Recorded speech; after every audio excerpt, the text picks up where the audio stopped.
Hello दोस्तों, this is school math ज्ञान। जैसा कि नाम से लग रहा है कि यह स्कूल मैथ चैनल है, बट डोंट गेट कंफ्यूज। यहाँ हम स्कूल और कॉम्पिटिटिव लेवल के मैथ के सभी चैप्टर कवर करेंगे। मैं यहाँ डिस्क्रिप्टिव के साथ साथ आपको शॉर्ट ट्रिक बताऊंगा, जिससे आपका कॉन्सेप्ट तो क्लियर होगा ही, साथ में आपका बेस भी मजबूत होगा। तो चलिए शुरू करते हैं। और हाँ, चैनल को सब्सक्राइब करना और बेल बटन को प्रेस करना मत भूलिएगा। पिछले वीडियो में हम लोगों ने शुरू किया था नेचुरल नंबर, होल नंबर और इसके कुछ पार्ट।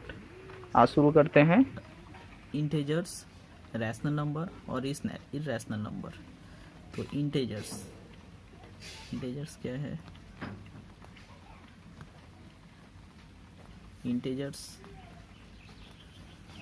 इंटेजर्स जो है ये एक्चुअली नंबर है। ये नेगेटिव भी होता है और पॉजिटिव भी होता है ना। अगर मान लो ये जीरो है ना, तो इसके राइट हैंड साइड में जो भी नंबर आता है वो पॉजिटिव आता है नंबर लाइन के हिसाब से। जीरो के बाद 1 2 3 4 5 एंड डॉट डॉट डॉट, ये इन्फिनिटी तक जाएगा। अब लेफ्ट की तरफ हमें पता है नंबर लाइन में लेफ्ट की तरफ आता है -1, -2, -3, है ना, फिर -4, फिर ये डॉट डॉट डॉट डॉट तक जाएगा। ठीक है। अच्छा, इधर भी इन्फिनिटी होता है। तो हम लोग बोल सकते हैं integers is a number that can be negative और पॉजिटिव। ठीक है, क्लियर बात। अच्छा, नेक्स्ट है रैशनल नंबर।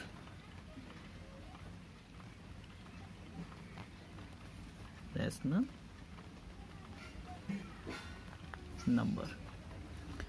नंबर क्या है? The number that can be the number that can be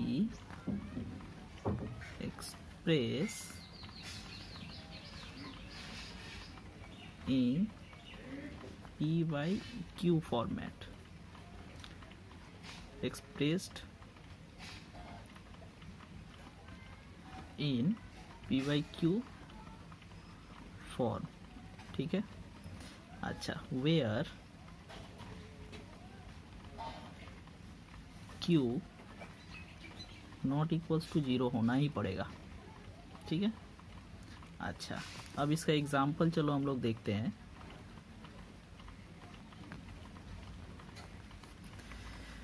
example क्या हो सकता है? जैसे 4/5 हो गया। ठीक है, इसको डिवाइड करेंगे तो 0.8 आएगा। ये हो गया। उसके बाद हो गया 5 हो सकता है, क्योंकि 5 को हम लोग 5/1 लिख सकते हैं ना। हाँ, उसके बाद -1/2 भी कर सकते हैं, क्योंकि रैशनल नंबर फ्रैक्शन में है, ये नेगेटिव भी हो सकता है। -2/5 हो सकता है। ठीक है। अच्छा, और एक मैं आप लोगों को बात बताना चाहता हूँ। जैसे मान लो इसमें से कोई भी नंबर ऐसा भी तो आ सकता है जिसको अगर हम लोग डिवाइड करें तो एग्जैक्ट आंसर ना आ करके ये क्या हो सकता है, मतलब रिकरिंग नंबर में भी आ सकता है। जैसे तो rational number can also be a recurring number. Rational number can also be a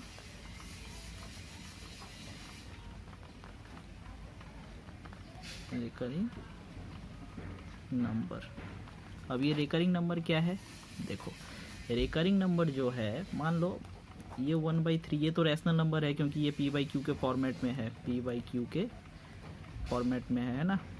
अच्छा, अगर मान लो मुझे 1/3 को अगर मुझे डिवाइड करना है तो इसका आंसर क्या आएगा? इसका आंसर आएगा 0.03333, ऐसे आते ही जाएगा, है ना। इन्फिनिटी तक आएगा, पता नहीं है। तो हमें पता है रिकरिंग नंबर किसको कहते हैं। रिकरिंग नंबर जो भी कंटिन्यूअस नंबर आता है, जैसे मान लो यहाँ पे 033 है, तो ये 0.33 आएगा, ये नहीं होगा। अच्छा, तो यहाँ पे देखो 33 कंटिन्यू आ रहा है, तो हम लोग इसको क्या लिख सकते हैं, 0.3, इसको एक बार दे सकते हैं। बार का मतलब क्या है, ये कंटिन्यू फॉर्मेट में है, ठीक है। तो नेक्स्ट एग्जांपल हम लोग देख सकते हैं, जैसे मान लो 7/6, तो इसका जो आंसर है इसको डिवाइड करेंगे तो 1.166666 ऐसे डॉट डॉट डॉट इन्फिनिटी तक जाएगा। तो इसको अगर हम लोग लिखें तो इसको क्या लिख सकते हैं हम लोग, इसको लिख सकते हैं 1.16, और ये जो है ये 6 पे बार होगा, है ना, क्योंकि ये 6 कंटिन्यू है। तो रैशनल नंबर को ध्यान में रखना, ये नोट करके कि रैशनल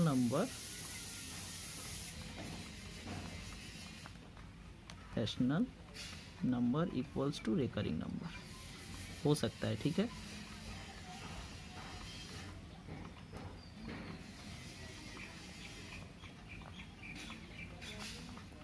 रिकरिंग नंबर ऑल्सो, ठीक है। अच्छा, अब इरेशनल नंबर क्या है, देखो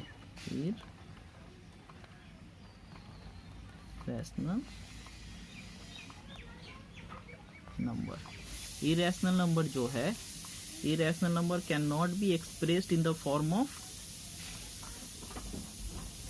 it can not expressed in the form of p/q, इसको हम लोग एक्सप्रेस नहीं कर सकते, ठीक है।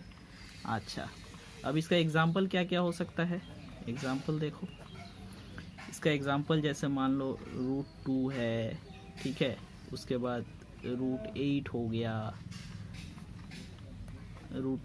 उसके बाद पाई, ये पाई भी हो सकता है, पाई भी रैशनल नंबर है, क्यों पता है, क्योंकि पाई इक्वल्स टू हम लोगों को क्या पता है, 22/7। अब तुम कहोगे कि सर देखिए ये तो पाई इक्वल्स टू तो 22/7 होता है, तो ये तो p/q के फॉर्मेट में है, तो why can not say that this is a rational number. देखो इसका एक लॉजिक है, क्यों, क्योंकि अगर हम लोग 22/7 को अगर हम लोग डिवाइड करते हैं तो हम लोग क्या पाते हैं, इसका वैल्यू 3.14, उसके बाद 2, 8, 5, 7, 1, 4 डॉट डॉट डॉट ये तक जाएगा। अब यहाँ पे देखो, यहाँ पे कोई भी रिकरिंग नंबर तुमको नजर आ रहा है, कोई भी रिपीट है, कोई भी नंबर यहाँ पे रिपीट नजर आ रहा है तुमको, नहीं नजर आ रहा है ना, तो ये रिकरिंग फॉर्मेट में भी नहीं है। तो हम लोगों ने अभी क्या पढ़ा कि रैशनल नंबर जो है वो रिकरिंग भी हो सकता है, लेकिन यहाँ पे जो पाई का वैल्यू है 22/7, when we are going to divide it we are getting 3.14285714, है ना। this is not recurring number, this is not recurring number, है ना। इसीलिए हम लोग कहेंगे कि pi equals to 22/7 is not a rational number even it is in the form of p/q। ध्यान रखना इसको, ठीक है। तो कोई भी नंबर अगर ऐसे p/q के फॉर्मेट में है लेकिन उसको डिवाइड कर रहे हैं, अगर कंप्लीटली डिविजिबल नहीं है और डिवाइड का वैल्यू अगर ऐसे आ रहा है, कोई भी नंबर रिपीट नहीं है, रिकरिंग वैल्यू नहीं है, तो हम लोग उसको लेकिन इरेशनल नंबर ही कहेंगे, रैशनल नंबर नहीं कहेंगे। इस बात को ध्यान रखना, ठीक है। चलो कंप्लीट, अगले क्लास में हम लोग इसी के बेसिस पे हम लोग प्रॉब्लम सम में जाएंगे, ठीक है। कुछ स्कूल लेवल के प्रॉब्लम्स हम देखेंगे, उसके बाद कुछ कॉम्पिटिटिव एग्जाम में आए हुए सम को भी हम लोग देखेंगे, जो कि नंबर सिस्टम के बेसिस पे ही आए हुए हैं, ठीक है। तब तक चलो पढ़ाई पे ध्यान देते रहो, और चलो अगले क्लास में मिलते हैं। तब तक अगर कोई तुम लोगों को डाउट हो, कुछ पूछना हो, तो कमेंट बॉक्स में पूछ सकते हो। चलो।